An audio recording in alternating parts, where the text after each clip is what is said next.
Hey everyone, welcome to Virtual Vegfest Live. This is Helene, and we are powered by the Plant-Based Network.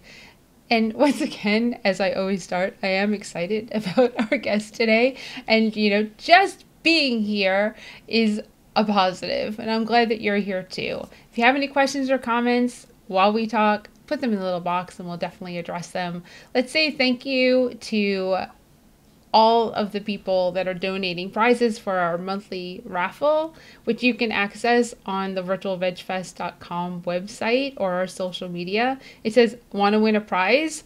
You want to click there because you'll get entered to win a prize back from Hodo Foods, Crofters Organics, Follow Your Heart, and Orgain. I should remember all four of them. And thank you to them for donating these prize packs. It's cool to see what you'll get. You'll get some really awesome stuff. We even have a video on the Virtual Veg Fest YouTube showing just what you get, and that one's from Follow Your Heart. Now, let's see. Our Pass the Buck campaign is donate $1 or more to Compassion Works International, who is sponsoring our live talks this month. That's all you have to do. If you donate $1, for every dollar that you donate, you'll get entered to win a prize back from Follow Your Heart. How awesome is that? Simple as that. You help Compassion Works International and you get a chance to win a prize. So we're going into the Educated Choices program today with Lorena Mucke. And hello, Maria from Nevada. Nice to see that you're here. Thank you. Big fan of Nevada. We've got some guests coming up from Nevada, just so you know. Oh, hey, Zena. Nice to see you too. Yay. All right. So Lorena's on, and I have been an educator with her program, and it was one of the most fun things that I have done. The training is boot camp, seriously, immersive weekend boot camp, but you come out of it. Have you ever been in a room with everyone who's like-minded, same energy and feel? That's what training to be an educator is like. You just get to spend the weekend with all these people who have the same values as you. And you just grow to love people in the course of 2 days. I'm still very close with a lot of people who are in my class. Let's see. That's not something I'm doing anymore. I've moved on to like Vegfest world. I couldn't do 7 Vegfests if I was still an educator because you have to go into schools. But we're going to talk all about that with Lorena. I'm going to bring her on so you can learn about Educated Choices program, who she is, why she started it. She's the founder. And let's do it. Hey, Lorena, how are you? Hey, Helene, how are you? Thanks so much for having me on. Oh, you're welcome. Yeah, as again, super excited. This is near and dear to my heart because it's something that I did. So I've absolutely loved going into the classroom and being in front of the students, watching the seeds get planted, seeing the light bulbs go off on like when they're there, managing a classroom full of sometimes unruly students. You move here. Nope, separate your desks. I mean, come on. But I know they heard me. So I'd love for you to share with everyone who you are and what your story is, and let's get started. Thank you. Absolutely. I am actually a zoologist, and I have a graduate degree in sustainable development. So my passions are animals and the environment. And I, of course, learning about animal agriculture and its benefits on health too, I became, an advocate for health. And there is a huge need of a plant-based education or plant-forward education movement in our program, in our movement. And that's when I had a chance to create something that started in Georgia. That's where I live, in Atlanta, Georgia. And I realized that teachers and students, and many times their parents, are very receptive to this message because it's a very academic message, unbiased, that shows exactly what science says. We follow the science, but in a very non-judgmental and non-confrontational way. And once I saw that it works beautifully in Georgia, then we decided, why not expand it? And we decided to try it out in different states, and it worked beautifully as well. And now we are in pretty much every state in the US. We're in Canada, and we are pretty soon going to expand to Germany. So we are truly international. That's fantastic. Well, you were international because with Canada, I guess. With Australia. because Multi-continental. yeah, in my class there was, Yes. someone from Australia. So that was actually, I know it's hard because it's hard.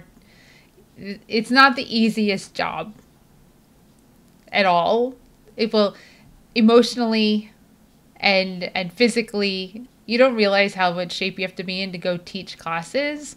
There's Yes. such a thing as teacher shape. You are on your feet For talking hours on end. for hours on end with Absolutely. barely a bathroom break. That's what teachers do every single day. I Yes. mean, and you get a real, you like really an appreciation for teachers. They do that every single day, And I all think that's day. why teachers appreciate us so much, because when we come into their classrooms, we sort of give them a break. So we can not only present to their students, but also they have the chance to catch up on work, or most of the time, they listen to the presentations and they themselves learn something that they would have never learned. So it's true, it's taxing. The beauty of our work is that it's so much needed that when teachers learn about our program, um, very often they want us for all their classes. Yep. So like you said, sometimes where they're presenting, many classes back to back, but the feeling afterwards is undescribable. It's really a feeling of a job well done, and that you got to plant seeds that otherwise would have never been planted. Yeah, I remember being in an auditorium. Like teachers just brought like multiple classes together, and Yes. one of those teachers actually, the message really stuck because when I think I went back the following year, they were like, "Oh, well, I've become more plant-based." And I was like, Absolutely. "Awesome." Yes, one of the trends that we see very often is that teachers invite us back semester after semester after semester. Of course, as we grow, we add more teachers, more schools to our databases, right? But the repeat teachers are something very telling, because that means that they find our program valuable. They see that we update it every semester with new information, with the latest science. We add new videos. We have more activities. We have lesson plans and quizzes. So definitely things that support their academic standards, and that they can help really create more rounded students. All in all. Oh, definitely. I had one teacher who was like a practical jokester, and he said to the class, like in the middle of the presentation, he was like, "You should all watch Dominion." And I was like, "You said what?"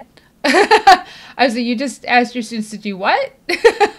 I said, "I will watch Dominion." I was like, "That's really hard." So they were Yes. challenged, and a student came up to me next time I was in the school and said they tried. Wow. Yes, they Yes. found like some foreign version with like subtitles and they got Wow. through maybe 5 minutes. I was like, good for you for Yes. And that's trying. Yes, exactly. And that's all we ask, right? We ask people to be open to the information. We ask them to just do whatever they can with the tools that they have at their disposal, and to, take on their journey in their own timeline. Some people choose to just simply explore more of what a plant-based lifestyle is. Others decide to maybe try a meatless Monday. And I think that's very important, that they realize that there's no pressure, there's no bar that is set so high that, they say, why bother? It's just planting the seed, letting them know what's out there, and give them the tools so they can do something with information. Otherwise, it's kind of useless in a way, right? Oh, most definitely. And just so people know, we're not talking about elementary school. No. Or not even really middle school. I did one middle school, but more Actually, we so, do. Our right. program has evolved quite a bit since you were with us, Hmm. which we loved all the time. We reach students starting at 7th grade. We do 7th grade, 8th grade, above. We have a college program and we have a community program. So we have tailored programs for those different audiences. And our middle school versions are a little bit different than the high school versions, which are different from the college versions, etc. And that's the beauty of our program, that we only have one lane. Our lane is education, and so we're gotten really good at it. And we know we've cracked the code, so to say. Which is great to hear because I went into one middle school and it was just too much. At that point it wasn't the program wasn't differentiated for the age, and it was like the teachers was like didn't say it while, but afterwards was like, you know what, we don't have you don't have to come back. It's hard. It was hard being the students. Well, I also was in a school where the students were like harder than high school students and just as intelligent. Yeah, Yes. middle school students have incredible amount of energy, and they have short attention spans like all of us.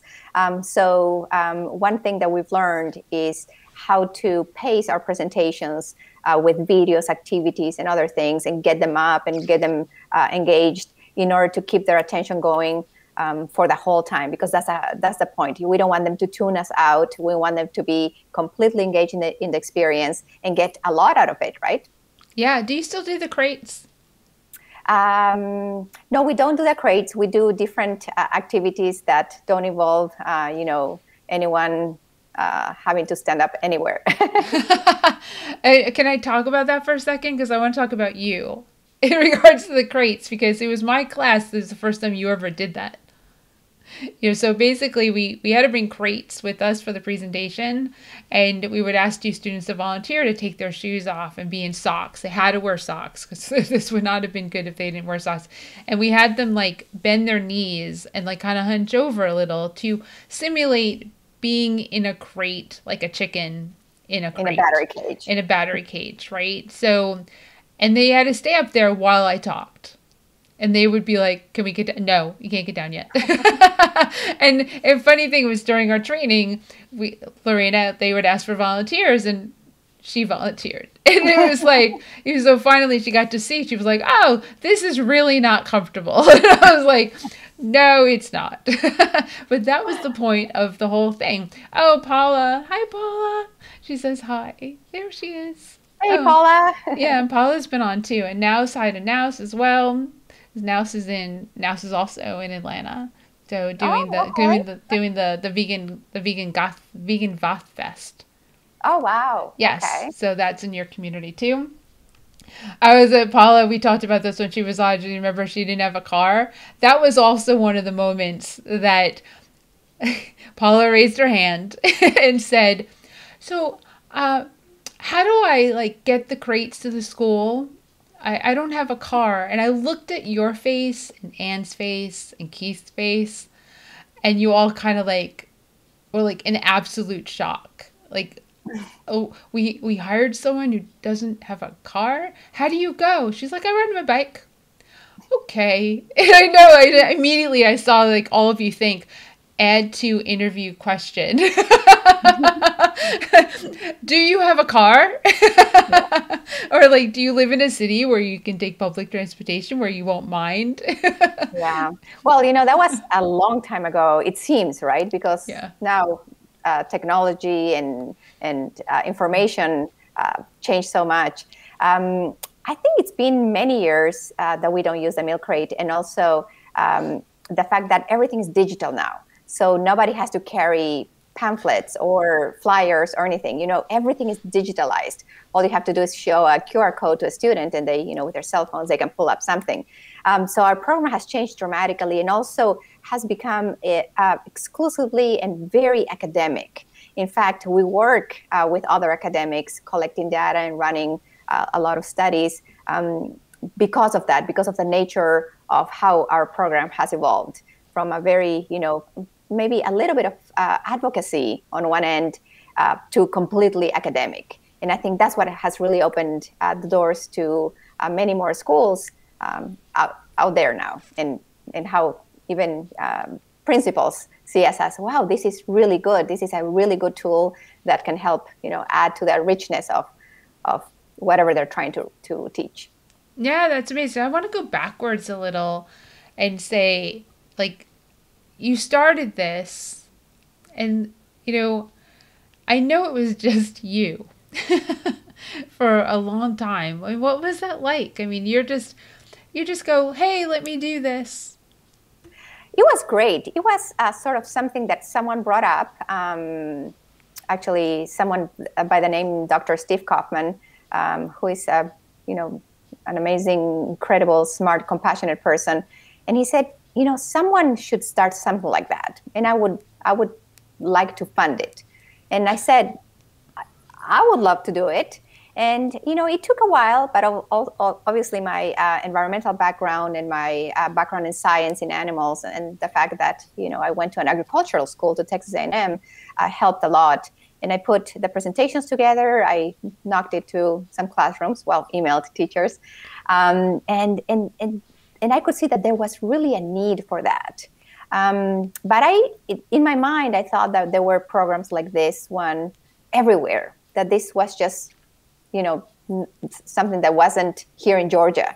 And I did it for a good 10 years by myself, very pretty much booked every single week with students, until then we found out that, it turns out that there are not any other programs like this, like ours. There are activist programs, there are advocacy programs, but they're not education programs that talk about food choices. And that's when I said, maybe it's possible to replicate it. And indeed, it worked like a charm. And we're very thankful, very proud that teachers opened their doors to us. Yeah, no, I agree. Many teachers are like in the back of the room. They're on their phone. They're working on something else. They just sit. They can leave the classroom depending on like what they see coming from the educator, right? They can be like, "Oh, she's got this. I'll be back." But typically they stay and learn along with their students. Yes. Yeah. One of the things that we do is collect a lot of feedback from teachers and students, and the feedback is overwhelmingly positive. In fact, what teachers usually say is, that they learned a lot, that they learned something that they didn't know, that they would like to incorporate part of our curriculum into their own curriculum. And they ask for resources, etc. And that's why we created a whole toolkit that actually is sort of like the extension of what we teach. So teachers and students alike can access information as much as they want, and they can go as deep as they want. Yeah, and Paula just said there are other people doing this, but I feel like they tend to charge a lot of money and they mostly preach to the choir. Absolutely. Our program is free. It's offered at no cost.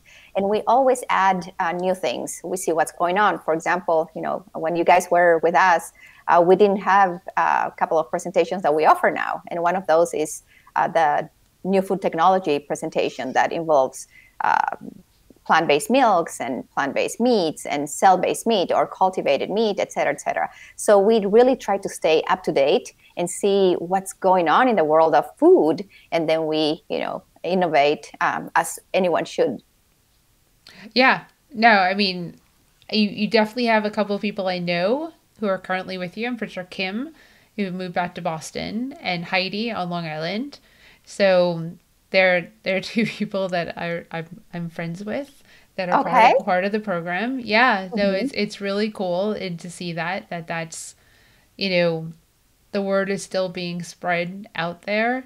Absolutely. So to give people an idea, like, how do people reach the teachers? So we build relationships with the teachers. First, we email them, and then we build the relationships with them. And that's, why most of our, I guess, teacher database is from repeat teachers.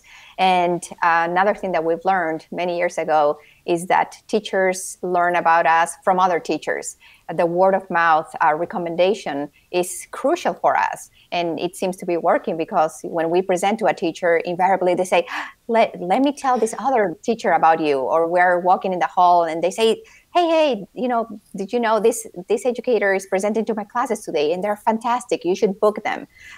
So it's been really good when we did in-person presentations, and thanks COVID, we don't do them anymore now. But now that we've transitioned fully digital, we get the same word of mouth recommendation from teachers, which is, makes us feel really good. That says a lot about our program.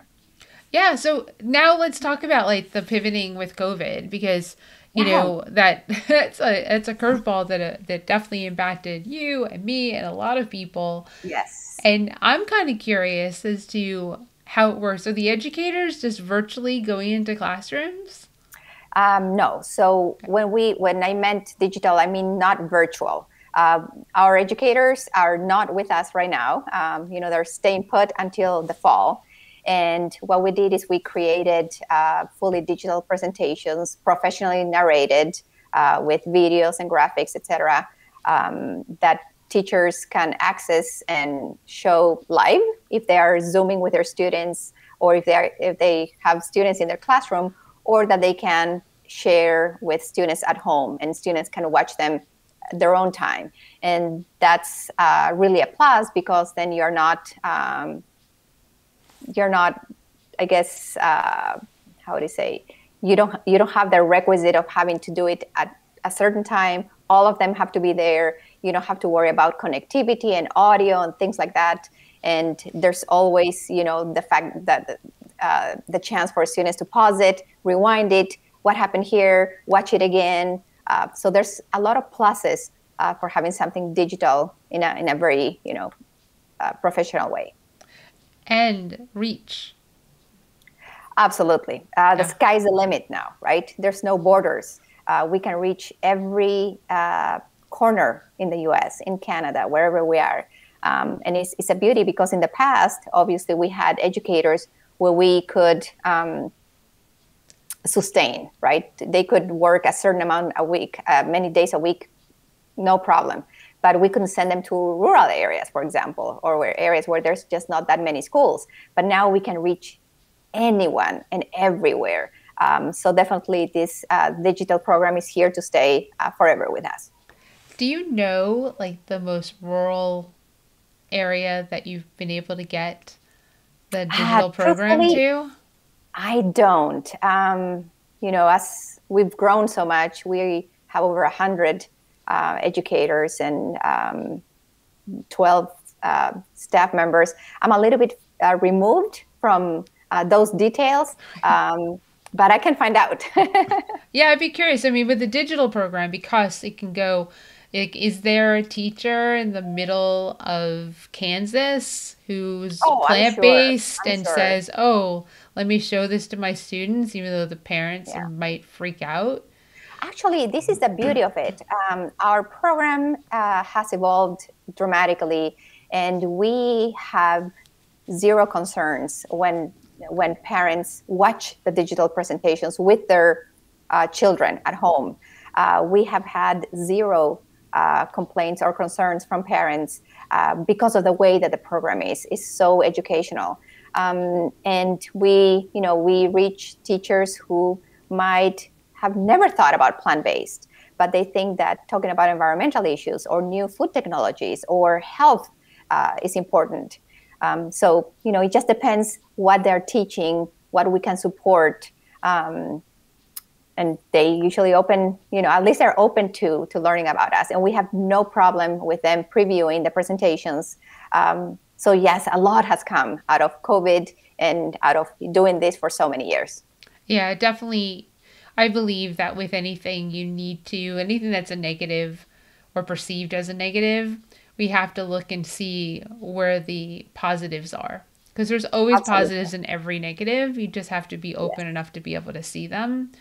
And that's one of the things with COVID, as much as it's hurt and all the Mhm. loss and the sickness that's come with it, there's also been the people who've been thought forward, who pivoted to survive, financially, business wise. Yeah. That, a lot of good has come from it. This came from it. Your program has expanded because of it. Plant Based Mhm. Network came out of it for the most part, or expanded because of it. I mean, if people are home, people are watching television. Exactly. It's Yes. a good time to have a network. Is it possible to see, like, if it's not, I'm not a teacher, Hmm. right? Is it possible to see the digital program? Yeah, absolutely. So if you go to our website, ecprogram.org, there are previews of our presentations there, and there's a form that you can fill out, and then we'll send you the link to the presentations. Oh, that's awesome. I'd just be curious to see. Paula just said I'm biased, but I think ECP is the best. That's Thank you, good. Paula. Yes. If you don't know, Paula has been on Virtual Vegfest Live. So, and she is an incredible artist. So Yes. you definitely want to artist, activist, and outspoken in the best of ways. So you definitely want to check out Paula's stuff and go to Virtual Veg Fest on YouTube, and you can definitely find our talk. So yeah, so definitely got the website onto to see it because I'd be curious, especially since I know where it was to see Yes. where it is And now, right. and then, I mean, to go even further, what if I wanted, I mean, I guess if I wanted to share that with someone, is it possible for someone to say, like, oh, let me put like 20 people in the Zoom room? Oh, absolutely. And like I said, you don't have to, you can do it on Zoom, or you can, have people watch it at their own time. Oh, I might want to do that. Put it together as like maybe a fundraiser for ethical choice, educated choices, and Absolutely. Triangle Veg Fest and reach. I mean, that would be, I would probably really love that. Because I would love to see it and be able to share and see the how far it's come. Because I don't even know, Yes. what is it, 5 years? I mean, You probably wouldn't recognize because things change so much and we learn so much. And I think, wisdom teaches us that we have to learn from our experience, and we have to move things around appropriately. So our program has grown terribly, not terribly, incredibly. Uh, you know, there's this thing in Spanish, if you say terrible in a good way, it has a good connotation. So I meant to go that way. Um, but absolutely. And one thing that probably viewers or visitors to our website will notice is that our presentations, even the previews, are really catered to the area where we teach. So, the presentations in Canada are not going to be identical to the ones in the US. We use different sources. The stats are different. Obesity is not the same in one place or another, or diabetes. So we do a lot of research, and that's what I guess makes our program great, because we invest a lot in putting the presentations together. that's amazing. And you're right, the statistics are completely different in different Yes, like night and countries. day, Yes. or what the government recommends in one place and another. So we Yeah. definitely want to do our due diligence and do our homework and present teachers with what they think is an excellent program with the highest standards, right? So Yeah, that's what we're at. and one of the things that I love about this is that you don't come at this as, "Hey, I created something, and here I'm training you how to do it." You come at this with, "I did this. I still do this." Right? Right. Because I know you were still going into classrooms. I mean, not as often, but you were still going and doing presentations because, I mean, nobody does this as well. Well, I don't know. Some people probably do this as well as you do at this point, but Oh, I have to say that there are some people that do it better. I've sort of, slowed down dramatically as far as presenting. I do still present at colleges. That's my favorite place to present. But we have fantastic educators who I take my hats off for them. It takes certainly some certain level of energy, of enthusiasm, definitely memory, because we want people to really present the material the way we want to. We don't want them to improvise in any way. This is a very serious presentation, very sciencey, but obviously very. It's in a way that the students can understand easily. We don't want to confuse anyone. In fact, we want to empower them to think about their food choices. And then once they are aware of what their food choices are doing, whether it's good or bad, right? We want them to decide if changes are due, and how to go about those changes. right. And then Paula just said there are people in other programs that do it better, but they focus on universities, not on middle and high schools. I have to differ. I think we do it better in colleges too. I'm just kidding.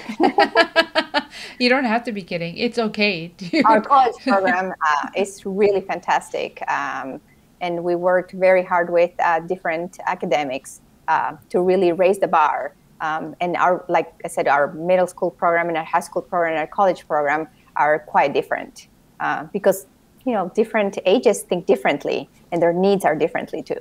Well, I'm glad to hear that because I presented to college and to high school and Exactly. You know the difference. the same program, right? But I mean, the results were great Yes. in the feedback, but it's good to hear. I mean, you're right that maybe some high school, like maybe ninth graders, it's above their head.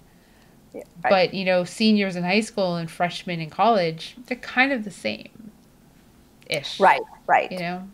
Yeah. They're, Thing they're, about they're college is that there's more discussion, more brainstorming. The questions are a little bit different, right? In their concerns and their freedom to choose what they want to eat. So we want to address those differently because it's the right thing to do. yeah, definitely. Paula, this is a completely different animal than our training. Yes, yes. Like they've changed since, yeah, she said like they've changed since I've left. Yes, they've. I mean, for me, it was longer than for Paula, but I mean, I'm really glad to. I'm like really glad to hear this because I mean, evolution is survival. Exactly. Exactly. Right.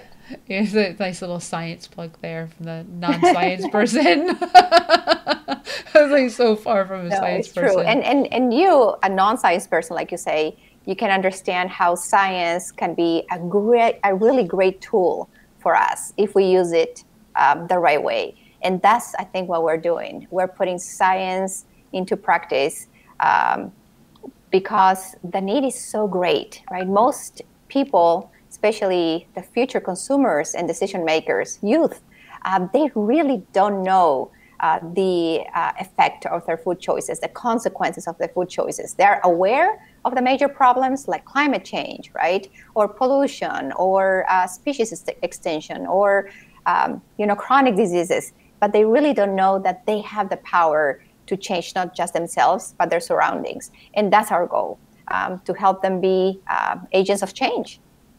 Yeah, it's really remarkable that it's to see it. Like I said when we started, to see the light bulbs, Yes. to see the differences that you Mhm. make with just with the students in front of you, Right.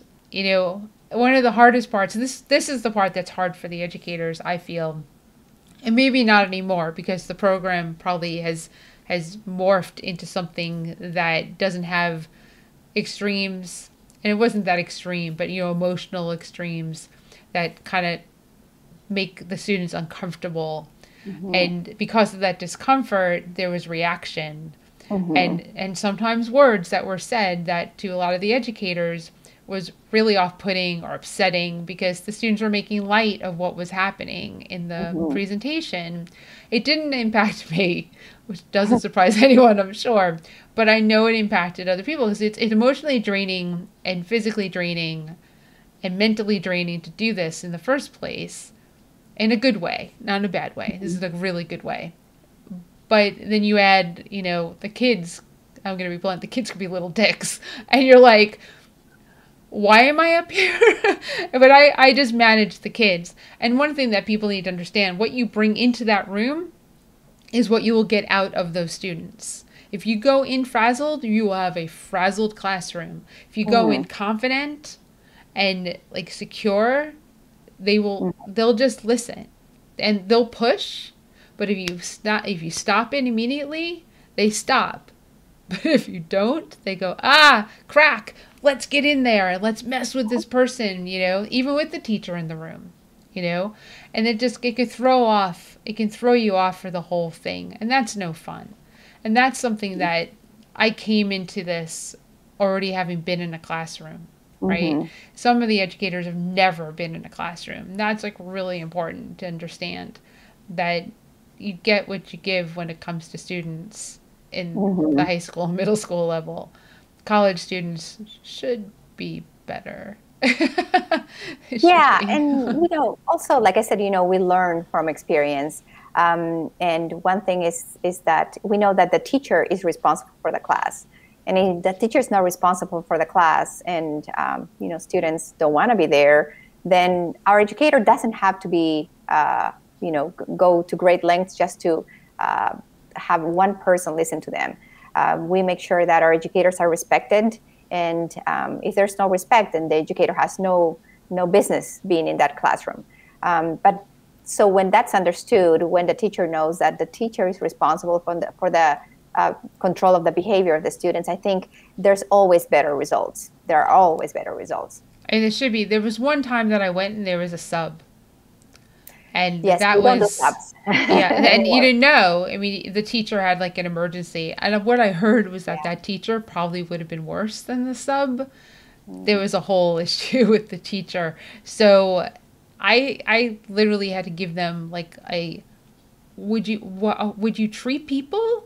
Like, how could you treat someone like this? You're going to treat your teacher this way? This woman has been here to teach you, and this disrespect, the next day, completely different class. Yeah. Same students, completely different. They listened. They were like, I was like, I had to stop and give like a lecture on respect to this class of students that were in a magnet school. So they had to work to get into that school in the first place. So it was the last place I thought I would run into so many issues. Sub teacher was already frazzled, couldn't control her class. That's why she was gone. And there was a sub there. I learned that after the first day. And they needed that little pep talk of, can you be decent human beings, please? I'm not here. I don't wake. I was, yeah, that was like, no, that's true. But I think, we have to remember that usually what we remember are those times when things got hard. But overwhelmingly, if we look at all the educators, and I mean, we reach anywhere from 15 to 20,000 students a week.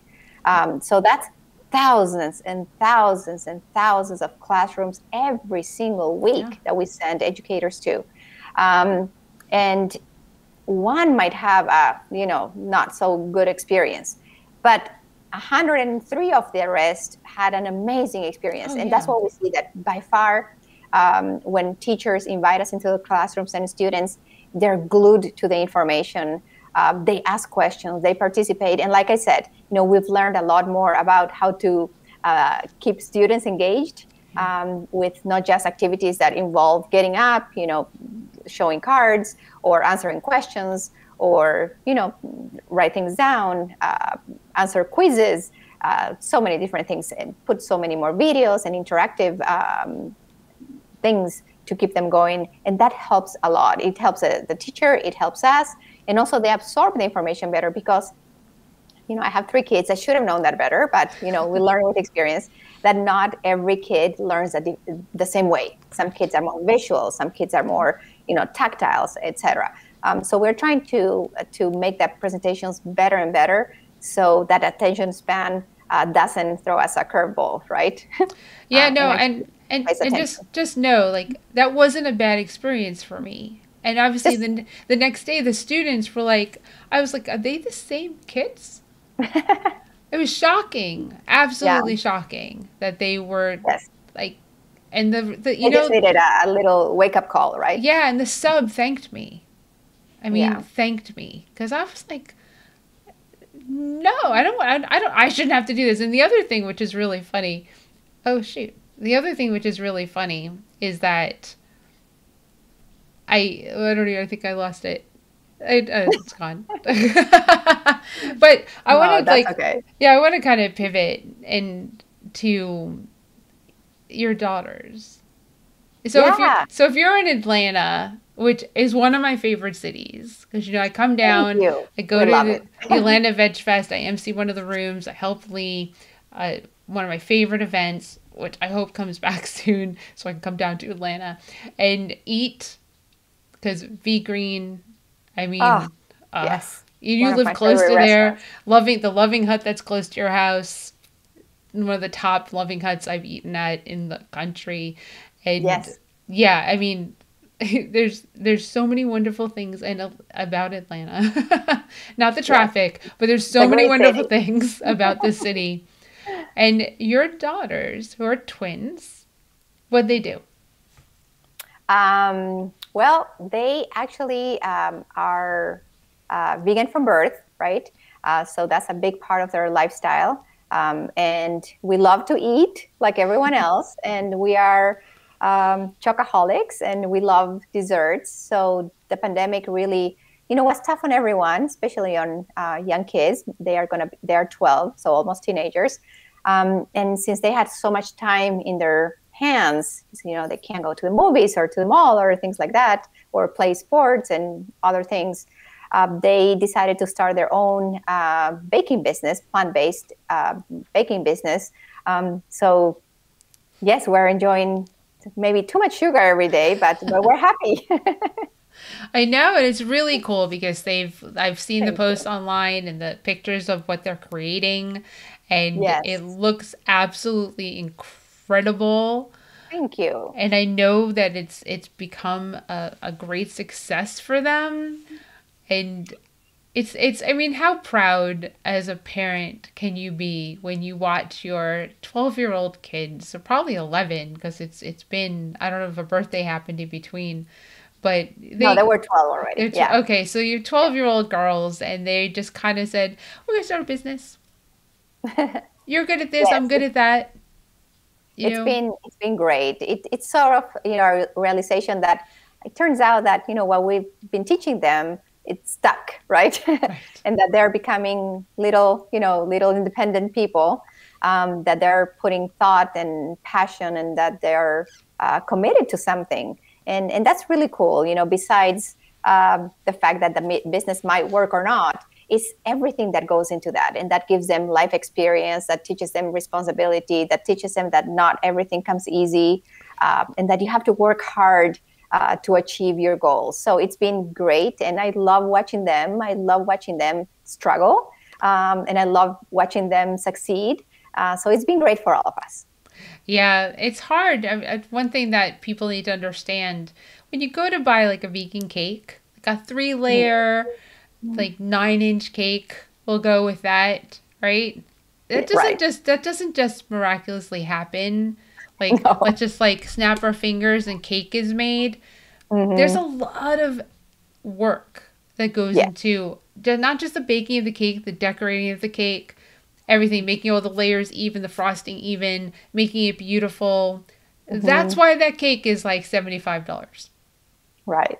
right? That's when you fall off your chair when you call up a vegan baker and you say, "Oh, how much is just a 9-inch cake, 3-layer cake? Because I'm gonna have like 15 people over outside because COVID, and you're gonna share the cake or just eat it yourself."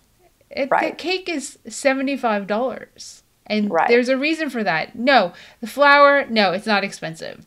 They make their own powdered sugar probably because you can do it from sugar and a little bit of organic cornstarch. You got powdered sugar in your Vitamix. You know, Wow.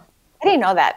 yeah, That's okay. awesome. There, glad I brought that up. Yeah, so you can take organic sugar, and put it into the. I have a dry Vitamix container, but you can do it in the Okay. you can do it in the regular container too, and put in a Wow. little bit of organic cornstarch, just corn, and just let that baby go. Puffs of Wow.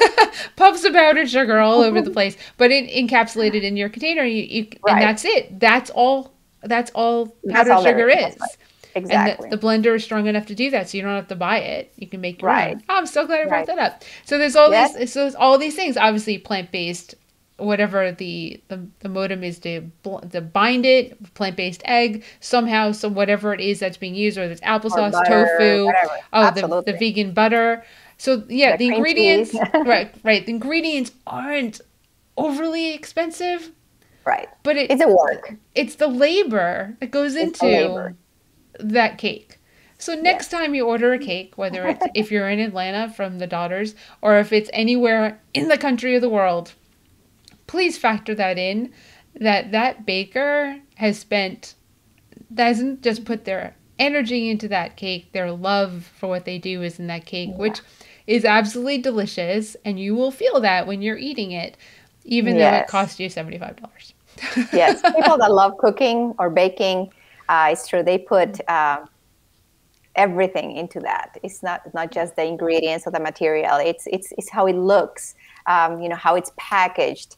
It's a whole process. So thanks for saying that. It's absolutely true. Yeah, I do events. I have vendors. I want them to be successful. If you don't charge enough and you work that hard, they will burn out and they will stop doing what they're doing. Right. And that's what I don't want to see happen because they Yes. love what they do. They create masterpieces. And it has to be perfect when it Yes. gets to you because it's art. Yes. It's Right. edible It is art. art. That's right. That's right. I'm sure they'll love to listen to this interview later on, when you talk about what they really understand. That is, Yep. it's a lot of work before you put something, the finished product, in front of the person. Right. And it's educating the consumer to understand that that's what, Hmm. you know what? Go bake a cake. It doesn't, your cake is never going to look, probably, unless you have that skill set, as good as their Yes. cakes. It may taste fine, right? Right. But you'll Yes. realize, right? Do 3 layers and make them even. Go Right. for it. Yes.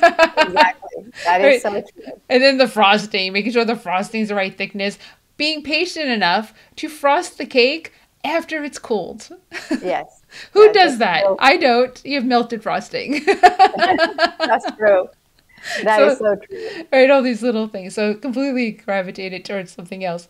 But Lorena, thank you so much for joining me. This has been a My lot of pleasure. Thanks so for much giving me the fun. chance to Yeah. share with people about our program, about my daughters. It's Yes. been really nice, and thanks for all you do. I think you reach a huge audience, and I think all the information is very important, and also all the people that you bring on um, to your show, so to say, brings so much to make it just extraordinary. So thank you so much. Oh, thank you. This has been a lot of fun.